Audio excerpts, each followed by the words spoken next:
되신 주 어둠 가운데 비추사 내 눈 보게 하셨네. 예배하는 선한 마음 주시고 참 소망이 되셨네. 나 주를 경배하리 엎드려 절하며 고백해 주 나의 하나님.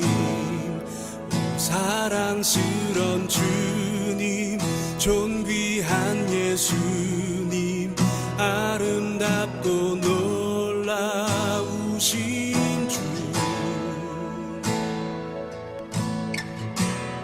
만유의 주 만유의 주 높임을 받으소서. 영광 중에 계신 주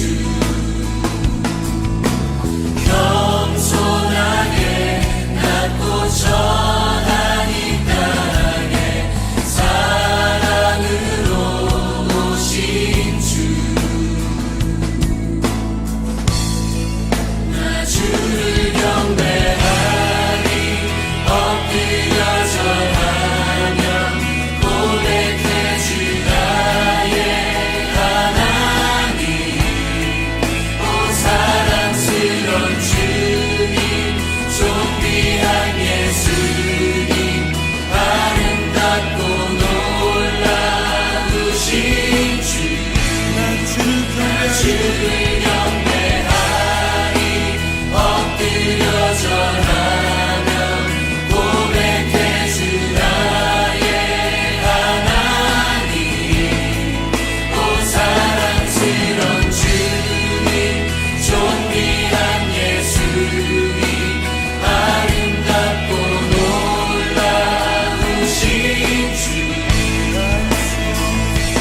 알 수 없네 주의 은혜 내 죄를 위한 주 십자가. 알 수 없네 주의 은혜 내 죄를 위한 주 십자가. 알 수 없네 주의 은혜 내 죄를 위한 주 십자가. 알 수 없네 주의 은혜 내 죄를 위한 주 십자가.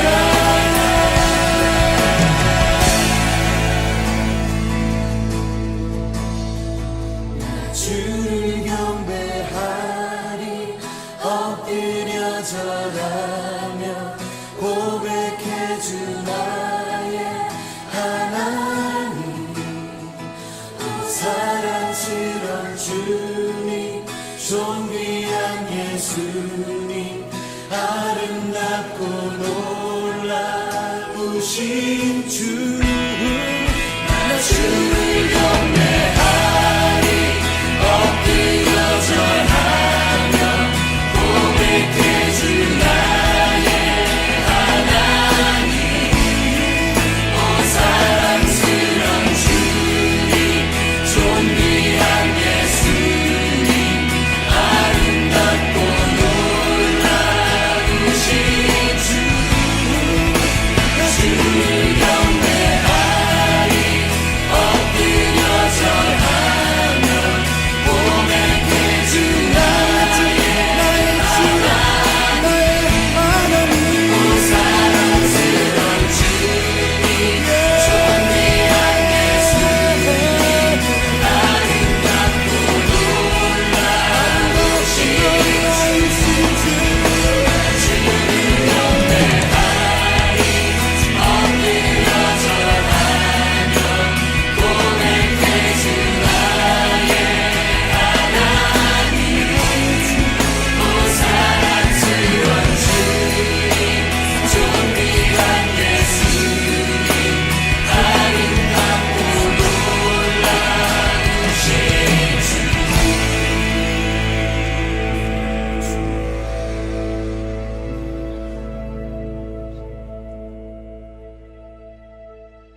오늘 우리에게 주신 하나님의 말씀은 로마서 8장 5절에서 11절까지의 말씀입니다. 다 같이 화면을 보시면서 함께 읽겠습니다. 육신을 따라 사는 사람은 육신에 속한 것을 생각하나 성령을 따라 사는 사람은 성령에 속한 것을 생각합니다. 육신에 속한 생각은 죽음입니다. 그러나 성령에 속한 생각은 생명과 평화입니다. 육신에 속한 생각은 하나님께 품는 적대감입니다. 그것은 하나님의 법을 따르지 않으며 또 복종할 수도 없습니다. 육신에 매인 사람은 하나님을 기쁘게 해드릴 수 없습니다. 그러나 하나님의 영이 여러분 안에 살아계시면 여러분은 육신 안에 있지 않고 성령 안에 있습니다. 누구든지 그리스도의 영이 없으면 그리스도의 사람이 아닙니다. 또한 그리스도께서 여러분 안에 살아계시면 여러분의 몸은 죄 때문에 죽은 것이지만 영은 의 때문에 생명을 얻습니다.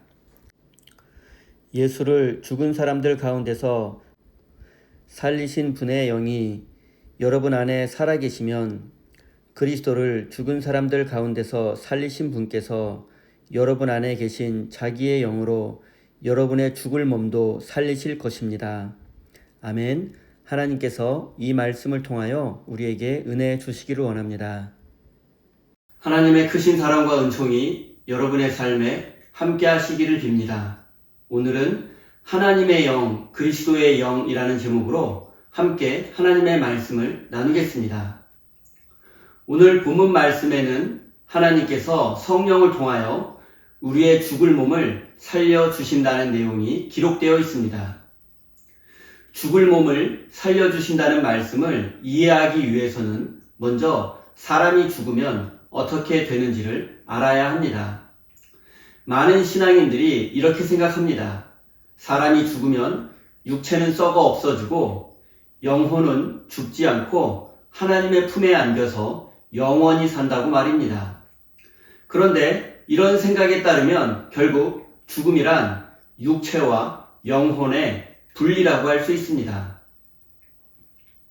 그리고 영혼이 구원받기 위해서는 영혼이 육체와 분리되어야 한다는 뜻으로 해석됩니다.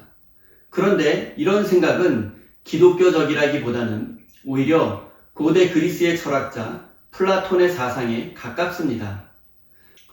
플라톤의 대표적인 사상은 영과 육을 이분법적으로 이해하는 이데아 사상입니다. 그의 사상에 의하면 인간의 영혼은 이 세상에서 만들어지는 것이 아니라 영원하고 완벽한 이데아 세계로부터 유출되어서 인간의 육체라는 감옥에 갇혀 있다가 죽으면 육체로부터 해방되어 다시 이데아의 세계로 돌아간다고 합니다. 쉽게 말씀드리면 인간의 영혼은 육체라는 감옥에 갇혀 있다가 죽으면 영원한 이데아 세계로 돌아가 구원을 누린다는 것입니다. 플라톤에 의하면 인간의 영혼과 육체는 본질적으로 다른 것입니다. 육체는 악하고 영혼은 선합니다. 육체는 죽게 되지만 영혼은 영원합니다. 하지만 성경은 플라톤의 이런 사상에 반대합니다. 성경은 인간의 육체와 영혼이 하나로 결합되어 있다고 말씀합니다.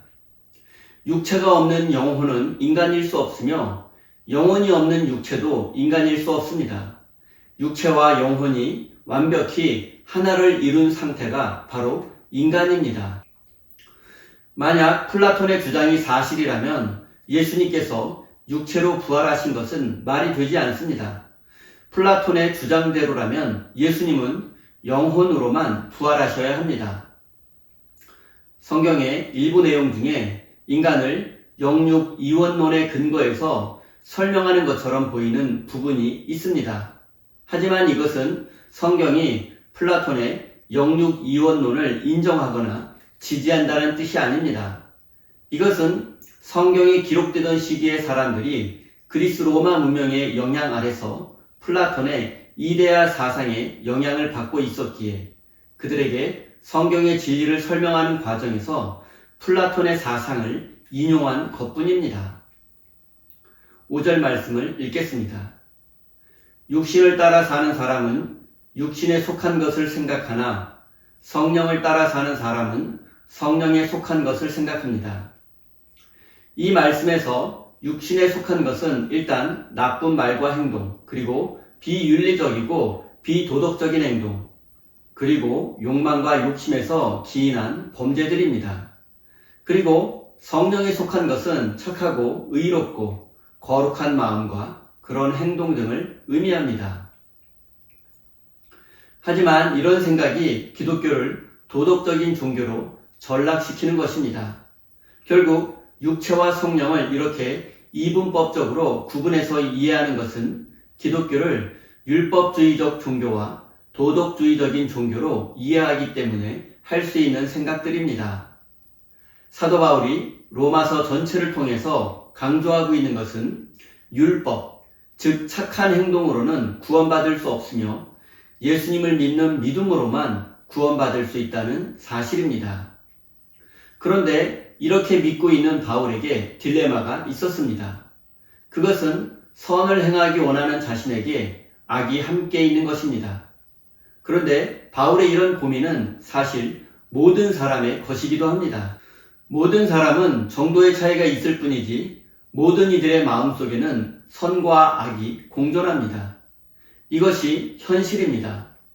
선한 마음이 더 강한 사람이 있고 악한 마음이 더 강한 사람이 있을 뿐입니다. 이것은 정도의 차이가 있을 뿐입니다. 궁극적으로 보면 사실 인간의 선함과 악함은 크게 차이가 나지 않습니다. 생각해 보십시오. 상대적으로 더 착하게 산 사람이라 할지라도 그것으로 구원받을 수는 없습니다.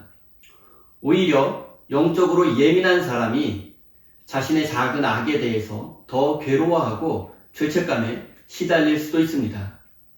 그래서 바울은 오호라 누가 이 죽음의 몸에서 나를 건져내랴 하고 탄식하기도 했습니다. 그런데 바울의 이런 절망스러운 탄식은 매우 중요합니다. 왜냐하면 이런 탄식이 없이는 하나님의 은혜를 깨달을 수 없기 때문입니다. 이런 절망스러운 경험, 그리고 자신의 힘으로는 구원받을 수 없다는 한계를 깨닫고 전적으로 하나님의 구원을 바라는 이 간절한 마음이 없이는 구원의 신비를 깨달을 수 없기 때문입니다. 이런 간절함이 있는 사람만이 복음을 필요로 하고 하나님의 은혜를 받을 수 있습니다.